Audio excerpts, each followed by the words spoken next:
Maladie ozana biso na ndako toyebi te to comprendre te to moni okamba na mona tapi oye kovanda pona likambo. On a le bac à site. Nayebi ke peso passe maman. Et mingi na loba maman olimbisa ngai.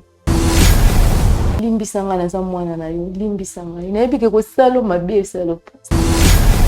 Nayebi soka ke semi ona na mweza sema papa za mobali na. Yo kaka mwana ongala boto balekela mobali oya ngai na linga. Oyo so loba na donga moi c'est impossible. On est là, c'est ça nani loba. C'est ça nani. Maman, pardon. Il faut pas. Le baiser solo. Et ça papa la ndenge nini. La carte papa la ma mère. Mais la clé ma mère. Maman, ça quand Chanel nanga. Mwana. Papa mobali. Aïe aïe aïe. Obiso pe ato kolinga te olongolisa mwana zemi vraiment ekosimba te. Maman. Kana yaka botele. Oh yaya tika te. Oh mon Dieu, ma femme me dit il n'y a plus rien comme provision à la maison. Que dois-je faire? Avec ces grands embouteillages, partout il y a des eaux de marin. Bon sang. Petit frère, tu es là? Tu connais mon souci, non? Oui, mon grand frère. Vous ne connaissez pas.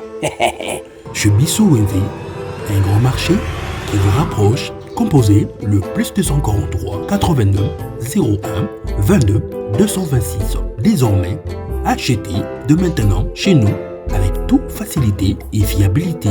Commandez et vous serez servi dans les minutes qui suivent. C'est rapide. Aussitôt commandé, aussitôt livré. Waouh! Merci chez Bissou Wendy. 2 articles comme sac de farine, sac de manioc, sac de maïs, sac de riz, sac de semoule, carton de poulet, carton de poissons salés et tous les aliments de votre choix. Cela ne suffit pas. Nous mettons à votre disposition même le matériau des constructions comme sable, sac de ciment, barre de fer, tuyaux, béton, bois et tout consort. Chez Bissou Wendy, un grand marché proche de chez nous.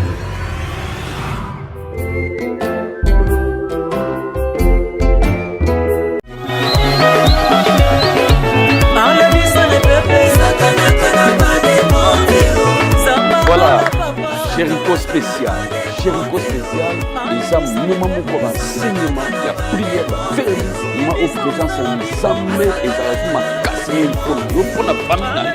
Il y a notre invité au Yaka du 24 novembre, dimanche, jusqu'au 22 décembre, dimanche également. Premier dimanche, on a 24 novembre, et ça, à 15h de Tobani.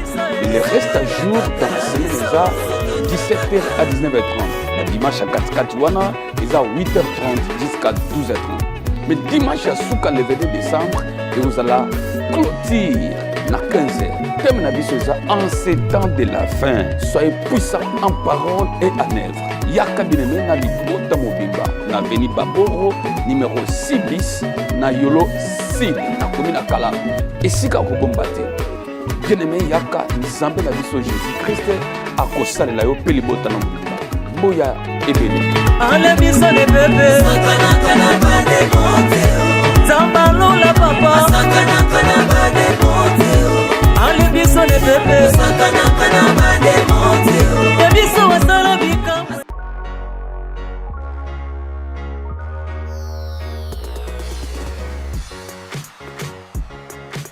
Très heureuse de se retrouver encore une fois. Un grand merci à tous les téléspectateurs qui nous suivent à partir de 3W La Joie.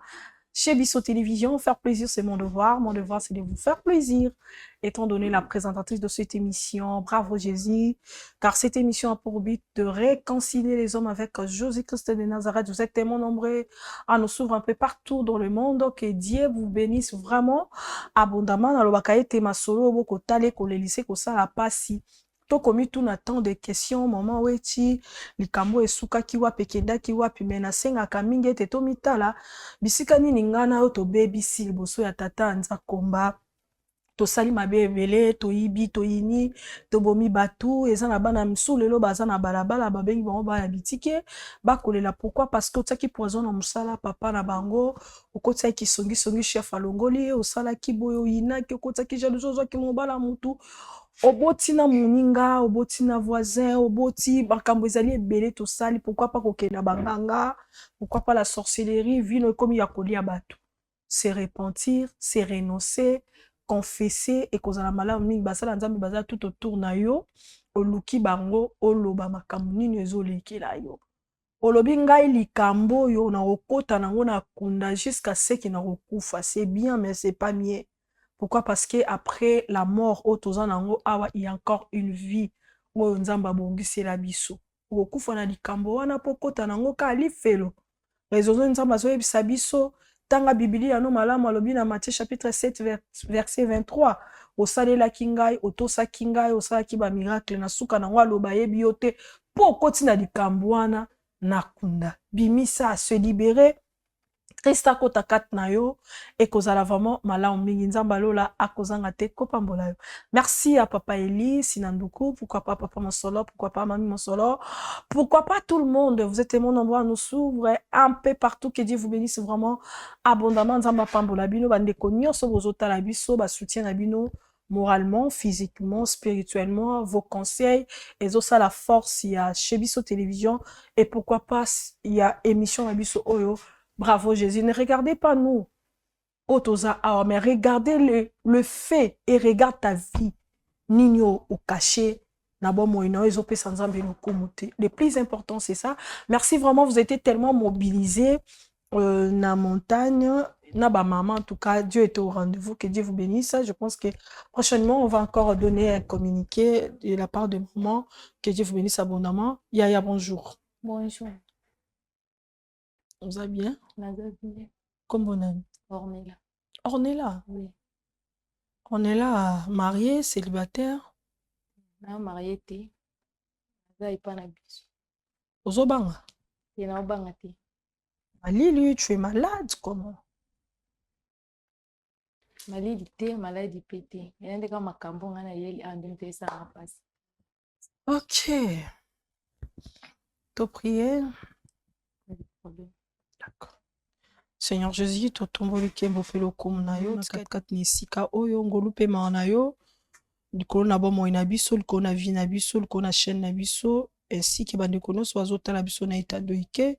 Ngolu pe ma na yo, Seigneur Jésus, et bila bomo ya moko na moko. Ngolu pe ma no na mboka Congo, Seigneur, to tiki kimia na yo, na kat na biso na kombo na Yesu Masia. Amen.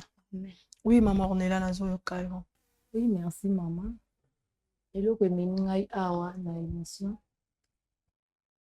na ye mpo namoni ke nabombi donc ezosala ngai mpasi nazokoka te tozalaka na mama tozalaki bana mike ngai na grande sœur na ngai tondaki kovivre mpe na famille na biso ya malamu tozalaki mpe na vie ya bien eye koarrive ke papa ye kokufa ntango papa ye kokufa bebi kaka nde bafamille ezalaka konéglige biso baye konéglige mpe mama nde mama ayaki kolongwa wana ayaki kozwa mobali ntango abali tobandi mpe kovanda na papa biso toyebaka ke wana papa oyo akoka abokoli biso tozovanda ni mpe tozovanda me makambo papa akomaki kosala meme sa toyebisi mama bandaki kondima te pasika mipesaki deja mingi epai ya mobali na ye komaki na ntango moko boye kovanda na ndako baje mosusu papa bandaki kosala omona ye mosusu ezosimba te omona ye mosusu omona bien te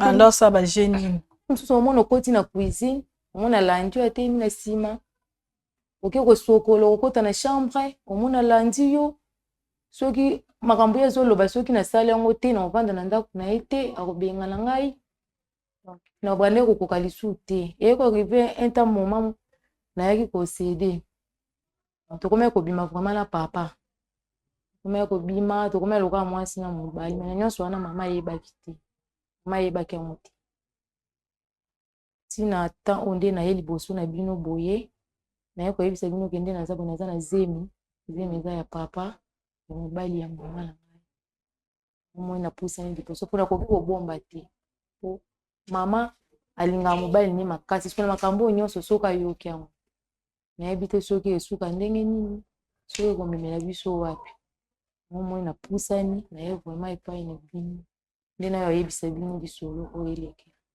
sikoyo ebana ndenge nini parceke olobi kaka mozoso to telemi papa ka asali boye kaka mpo papa alobi na yo kaka boye koma mwasi na ngai yo mpo sepeli okomi mwasi ya papa ya bino na kotala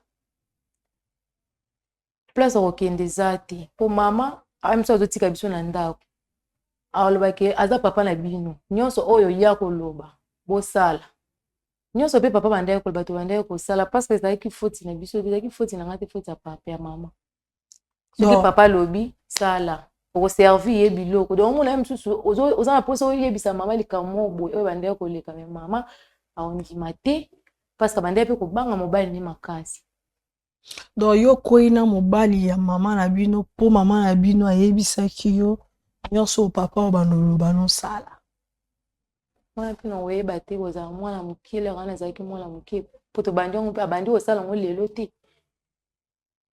bandi kosala yango lelo te donc yango ba age ya ba 17 ans 18 ans nde bandaki kosala yango babuzo bawana ok donc bobanda na papa bino kala bokoma mwasi na mobali kala eumeli donc lokwa mama alobaki bosala na bino kala salaka nyonso papa azoloba yo mpo bandi osala seke yo mpo koma kosepela na mobala mama na bino banda kosepela nango te koma lokwa kosala lokwa bakotorti nga akomi kosala makambo boye mosusu omona moto aza te na ndako akobanda kobeta yo mosusu akangi yo na makasi sikonga naza mwasi aza mobali talaka force ya mobali na ya mwasi ekokana te nde yango ekomaki ya moko boyi ya moko abeti oyo ya moko cede yango moni ti lelo nde naye kokweisamana mokumba oyo naza nango sikoyo so oyebisi ye deja oza na zemi ye mobali na jour nayebisaki ye awanganaki yango abeta oui abandaki kobeta nga abeti ngai alobi ke zemi wana eza ya ye te ayebi yango mpe te azosala bongo mpo naza mwana na ye te naza mpe mwana ndeko na ye te ana droit kosala nyonso parce que alesi biso abokoli biso yango nomoni ke asala yango na nko donc bofuta mbongo ya kobokola ok so abanda osala eloni na pas kaka violence wana ndo osala il te donne aussi de l'argent moso bapesa no elo te abafuteli biso baklasse na ndambo oyo totangaki wana atozolia na mbongo na ye il y a des choses pardon vas-y akomi alokwa kosala yango na nko tokomi ya kosibir pene makasi na oyo nyonso akomi ya kosala mama bino ayebi koza zemi te mama ayebi te kenanga na zemi ayebi te oye awa po nayebisa mpo nayebisa ye po ata na ndako ata nayebisi ye awatika londimelanga te awa nde ozwa sur ke ondima soka kondima ye nga na ye kaka mpona bimisa nyonso oyo eza na motema.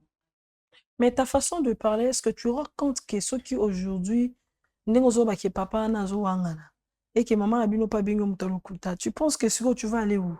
Nazemwa.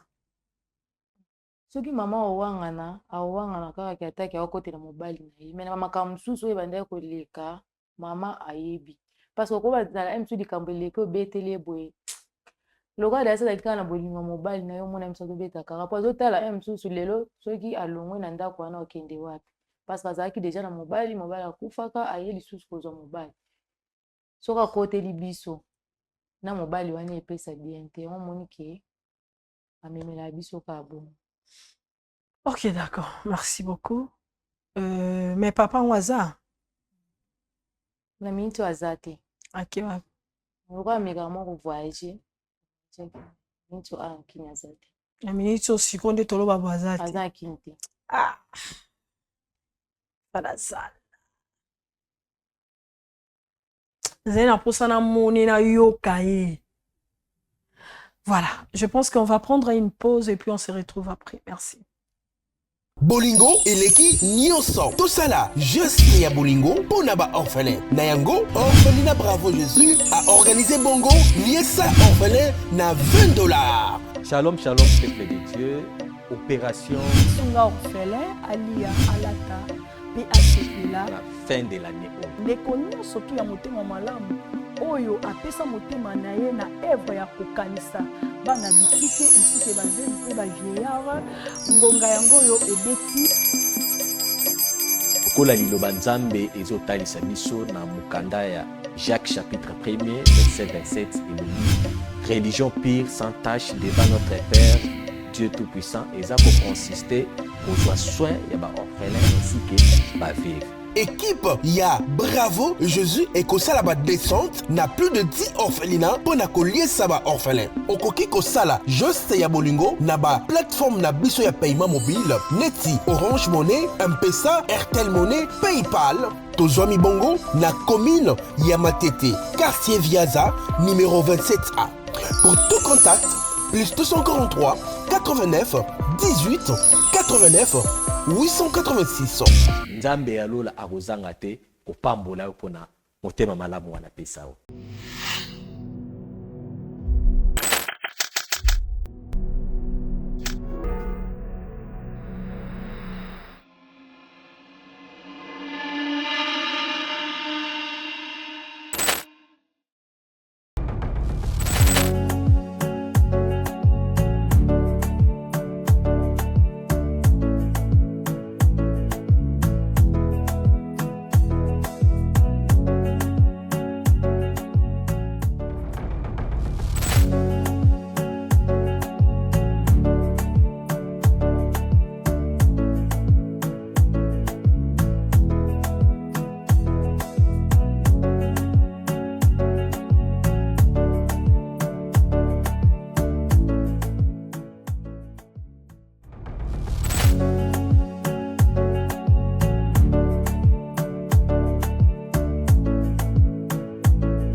Voilà, merci beaucoup de retour sur ce plateau. Orphelinat, Bravo Jésus. Nous sommes situés dans la commune de Matete, quartier Viaza, avenue Viaza, numéro 27A. Nous sommes là, Tobeleli, Lisungi, Navandekonion surtout.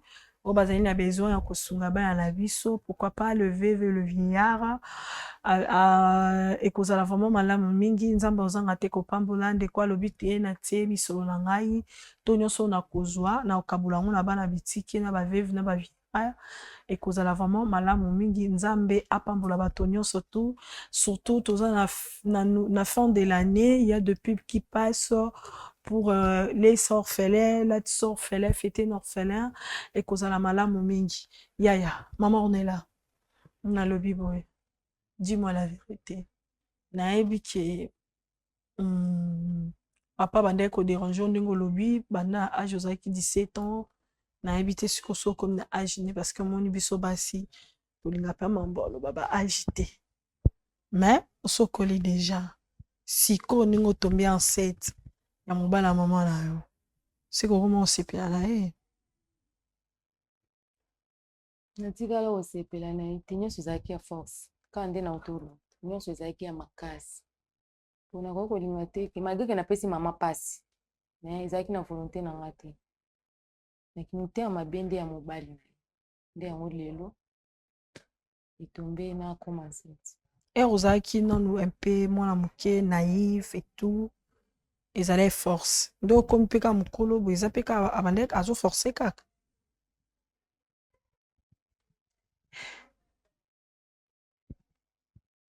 soki kosala ngo nakomi ya kosala kaka na volonté na ye po ntango aye osani yo tikala ozwa ata volonté ata mokomo te tikala kozala na sentiment na ye te tikala kozala na sentiment na ye te siko nde otombi na zemi nde oza na zemi oui réflexion ye oya boye mais étant que femme otombi enceinte oza sumo ya moke te décision nini ozwi par rapport à ma soningo zotala zimeze ya mobala maman na yo ozotala famille na bino ya tata na bino comment bokoli décision nini ozwi oyo koyi kozala meilleure mpona soki nabombaka te nayebisaka mama va tanto ekaningaka zwa solution mpona nyonso mais alors kelokwa nabombaki na miniti oyo mpe eza su ya mokie te ezokende ya 4 ok moyen ya kosalisa lisusu nde oza boza azema 4 mois oza na libumu te ezolakisa te ok oza kosatandre nini na mama na bino ntango akota bo lisepa nanga mama soki akoti mingi wana kolobaki nasengaka bapardon maika oyoka te parce que salaki nasali déjà mabe aoyokanga te mais nafungolaka motema naloba oyo nyonso eza kati na ngai soki akoyime kocomprendre ngai te. Ok, d'accord. Beaucoup de là, maman à côté parce que les alcamoko ça fait très mal. Les abatubé le va vivre la situation est compliquée. On a vie à battre. Les le baboti na bandeko o na mibali na bango baboti na mibali ba mama na bango ba sali ba makamo boye na mibali ba camarade na bango eza contre azaki peut-être na volonté na circonstance moko et comme là qui est yango moninga ezaka difficile pour condamner mutu mais na condamnande ba acte posé ya mutu asali parce que yo mutu peut-être devant likambo ozaki peut-être une incapacité mais tu avais aussi manière mususu ya résoudre problème peut-être tango ebandaki okokai koloba peut-être engei ko s'aggraver nde s'aggraver lelo te à cause pe ya obomba omoni sikoyo ba danger oyo memi o peut-être danger eza plus kutu yo nde moto oza problème parce que oboti na mobala mama na yo oyebi te mobala yango est-ce que akosupporte yo okozala wapi ata soki na porte ya moto à cet âge oyebi seke nazwaki zema ya mama na biso akondamne o kaka abanda kojuger de tous les mots peut-être abosana ke tu étais manipulé na âge ya moke innocente que tu étais nyonso baoprésenté ozomona yango ka ezalaki peut-être malamu et eloko mpe ezala so moto asala meseni nango azwi gu wana moya tika eza te parce que diable azala bongo apesa wa petit moko we ya eloko moko bokoma oyoka yango gu oyoka yango malamu osala epe okobi nango mpe ekobi mpo tika yango ekomi difficile aomeki soka meka non omeki meka non eza peut-être biloko ozwa décision mais diable aomekisa o meka non ntango ka omeki okelengi ale bavandi kati na yo bakoma otinda bakoma opusa osala makambo wana c'est ça diable ndenge amanipulaka bato soki mama akomi akoma mpo ke toyeba ndeni to kosala sikoyo makambo wana nyonso tu wande kobi oza na grande sœur pourquoi pas okoka koloba ta na grande sœur soki mama mona ekokosola na ye tomona te Yaya quelque part reçu tu as fait mal. Bonjour Yaya, bonjour, vous allez bien? Ok, bon Yaya fanda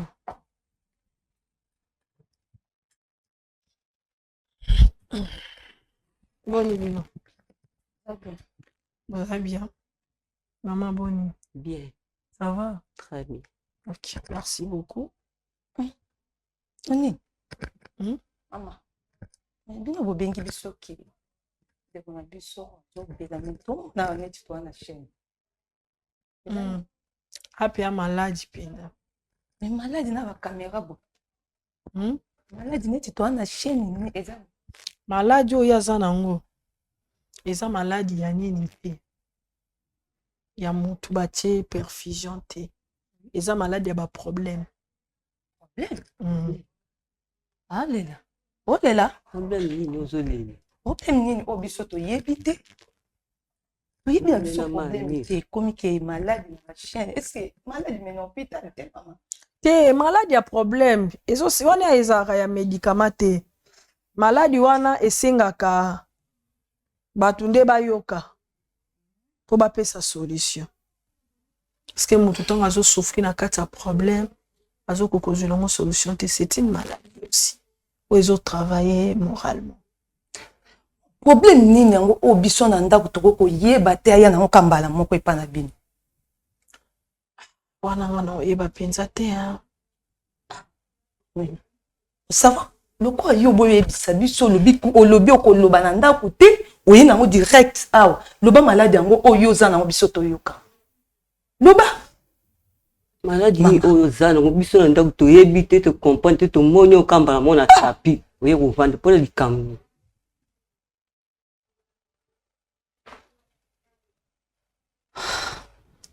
on a loba kasiti nayebi ke epeso pasi mama parce que na nyonso oyo ekomi eza volonté na ngai te parce que ezalaki mama tosolola no te naza na tante nyonso toloba no te nazosolola na papa ozalaki a toujours occupé kaka na mobali na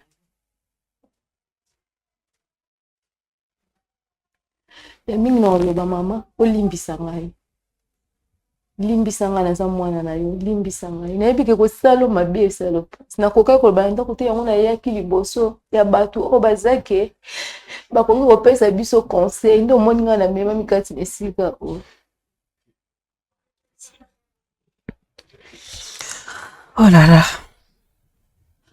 nazala bref loba na likambo yango toyoka oyo opesa mama mpasi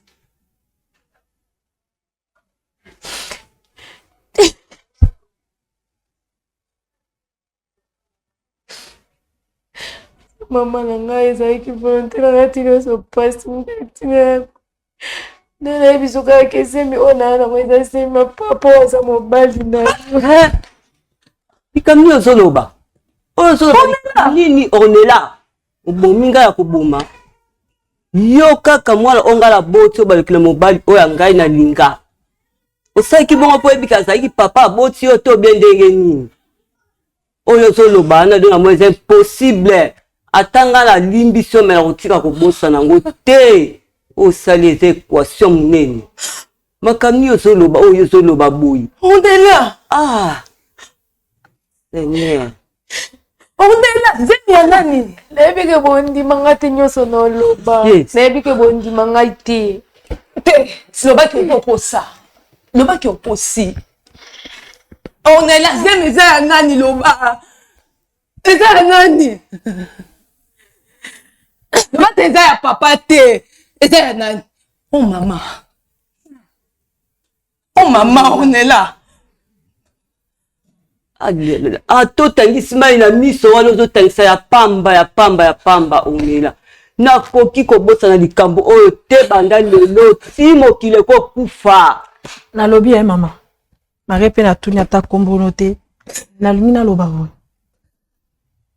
mwana ayebisi biso alobi ete yo oyebisaki ye nyonso papa koloba na bino bosala papa komeki kosenge nzoto banda kala banda ere azali na 17 ans abimaka deja na mobali na yo mobali no akomisa ye deja mwasi na mobali yo sikoyo osurveillaka bana te otalaka te oyebaka te bande kotinda bango pa papa basalaka nini kasi ngai na banda soki nabimi ntango na koya kaka bana bandolika kofanda pembeni na ngai te mosika na ngai soka bazali na makambo nango bandai kosala donc ti mwana liboso nayeba kuyi te zemi oyo ndenge abota papa aza ndani ntina lelo nayebaka ngo te mwana liboso oyo azolela donc bango mibale namoni babomi nga koboma donc mpo ngai nalobi babenganga lisusu mama te babenganga su mama te mpo bango basali donc ekopesa nzambe ata loku moko te ata na miso ya nzambe ya lisu makasi donc ye nde azambo abota mobali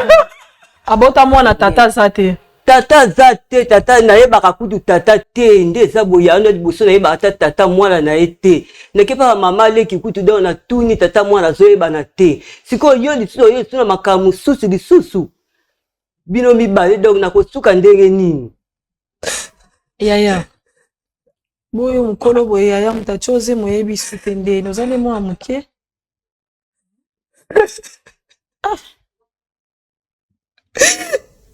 sikoyo kama kozondimake mwana na yo zeme kozala ya mobali na yo tu crois problème eza yango wana parceke aza na posa aya oyebi soki zemi wana eza ya mobali na yo po ya mosusu oya kotuna ye zemi ya mosusu oya kobenga na ye moya kobenga na ye kozala te po zemi ezaka ya mobali c'est-à-dire fo avandaka na ndako wana obokolaka zemi obomba secret po okozala na choix te mobali na yo ovandisi oyebisi babisi so papa aza te aza na voice tolinga ata papa azala po tosola ata na ye likambo ye asali mwana mais aza pété mais le oza maman ou eza maîtresse andako oye bandemi o gérer likambo mais quand même tu crois ozondima ke mobali no ko cha mwana no zemi ondima kama mobali no nazondima ngo te po mwana asa mwana moko mabe mama pardon eza makambo bunda te fa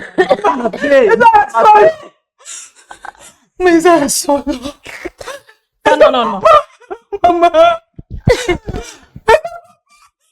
eza solo eza papa na ndenge nini ya yo ozalaki kuna ntango ya bande kokena na papa na bino lakini papa ana mabe mais lakini mama mwana na solo eza papa ozalaki ntango banda ozwaleki na yo to ndenge ni po ya lobi ya yo oyebi makambo te ondaka bango mama pardon nayebi ozalo pasi non ozalo pasi mama yanga pasa ndenge nini ozalo pasi mama nazoloba mama yanga pekaka mama eza ya solo mpola nini nazoloba ozolela makasi boye likambo nini yango oza likambo ezoleliso boye nini mama mwana ozalaka na Chanel nanga mwana wana eza papa mobali yaya mpona nini bolakisema mabe simila tangi kopoli bino makamini malamu te bominga koboma yaya tika na kolela naza aposa na comprendre tika na kolela pardon s'il te plaît pardon kolela na koko capter te sorry parce que ko se calmer muke papa na kupa mabe yokananu yaya olobi boye zela zemi oyo bota mwana papa kaka moko oyo atieleki no zemi yango mpe kaka nde mobali na ye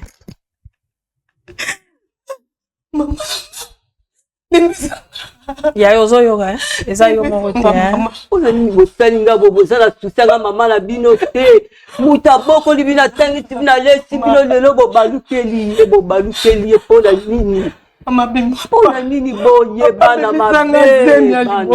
yaka na okufana donc olongola na ozemi ya liboso après sikoyo yo banda omenase bongo yayo ezaleni bolingo amouru te mama moto debejanga eza kaka papa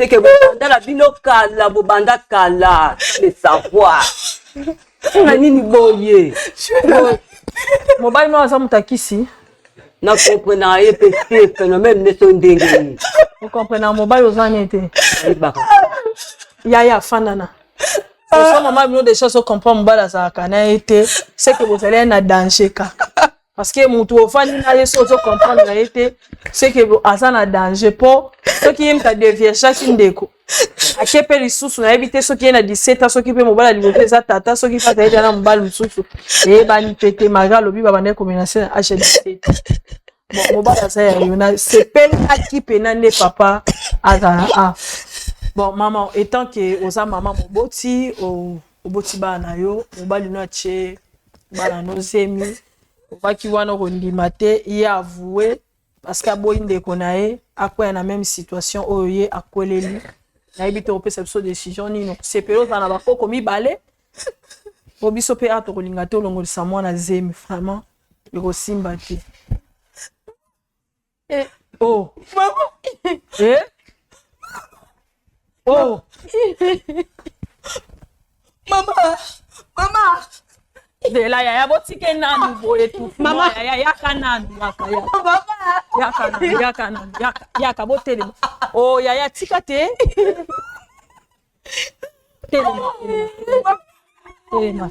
telema bofanda bazwa soin na ekuna bolanda kasi bolanda na brutalité te. Allô? Allô Masasi? Ya Masasi? Boni mama kuna na homme de veillard misunga. Naza déjà na misunga homme de veillard. Au moni tant maman a piqué crise. Alors na oki bien te. Tant bazo sengo mbongo, yo tindi mbongo, bango bale ba songe ba kati ba songe ba memene ba dispensaire mike. Eza sunde ngona te mama. Mena poto na Kinshasa la même chose. Et loko zo sepeli sanga. Banda mama koma na misunga homme de veillard. Ko tali mama. Oh mama zongi lokola bébé, bazo zo soya mama. Oh, mais là so moni mama, mama zongi génite. Mama zo lia 3 fois. Tongo medi popo. Deko nanga elo musu sepeli singai. Misunga homme de veillard. Oyebi ke bana courant zo kata. Soki esalika manœuvre pano eyali temps bana lumière 24h/24h. Et puis connexion internet evanda. Et puis soki mama ayoki mal à l'aise ou bien mutu pasi nzoto déranger kaka na mutu na place à la liwana a fini bouton rouge. Docteur Mbango aza na kati. Tu sais pourquoi? Homme de veillard misunga eza na kati ya clinique misunga. De so futi mbango nezo regretter te. Ah ouais, tu sais bien na ezali ba minganga bazo sala mama contrôle chaque semaine. Mais azala kuna abela te bazo sala examen. En tout cas, ya Masasi emoneli penanga na pemi bana mama comme na homme de veillard misunga. Emoneli na misu te. Emonani bambongo na zofinda ya pamba c'est fini tout ça. Boko liango lisusu te. Homme de veillard misunga. Ngana bango rendez-vous quand la fin du mois. Na pemi. Non, tika ya fanda kuna lia tranquille. Apema, ba médecin 24h/24h. A continuer kuna ngana no pesa ka mbongo na fin du mois. Yebisa bango na changer comment na komi li pati misuna. Babe. Shalom peuple de Dieu, que Dieu vous bénisse.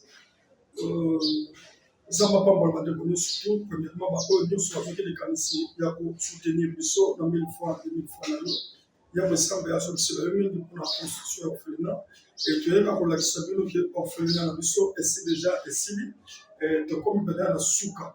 Peut-être nous retire la biso awa, et c'est comment on peut couler, mais déjà bana, à ça pour là, et c'est pourquoi tu as dit que la pour le Seigneur le ici. Et deuxième chose pour le Seigneur, pour soutenir le biso, dans les planches, tout en bête, pour bana la Kenya. Vous avez des projecteurs, vous avez des locomoteurs. Tout le monde là-bas dans la citation, je crois qu'on vous ouvre là-bas, parce qu'il y a une émotion dans l'image, et citation, vous avez dans le au monde de l'autre, quand même, orphelinat, et comme il se faisait la souka. Nous avons pas de l'air, de donner surtout, pour que tu peux tirer ce porte, ma porte, na ma chambre, il y a orphelinat dans le dessous. Je crois que vous avez une image, vous avez un salon, vous avez un WC, par rapport au WC, vous avez un émotion dans l'autre. Ils sont passés à la télé pour prendre l'eau, pour que ça ne soit pas nous, babenga qui t'est passé à l'orphelin, pas nous, babenga qui t'est passé à la fille, passé à la moelle. Et il y a deux années tête orphelin, il y a deux années maman orphelin, et 1000 fois dans 2000 fois dans l'eau, et ça, et pas nous passer à l'eau, et pas nous passer à l'eau, puis il y a malade, pas nous passer à l'eau, il y a malade. Et mes belles dans le Seigneur, dans le Souka, et les gars là expliquent, voilà, on dit que ça a besoin de dans le monde. Voilà, on dit que ça a besoin de ça va bénéficier de sous. Et ceux qui vont là, on s'entend pour penser dans l'eau là. Et pour là, on s'en sort, ndenge c'est quoi qui est dans la guérison. Donc, nous avons pas cancellé, mais à ça le boulot. Donc, ça, voilà.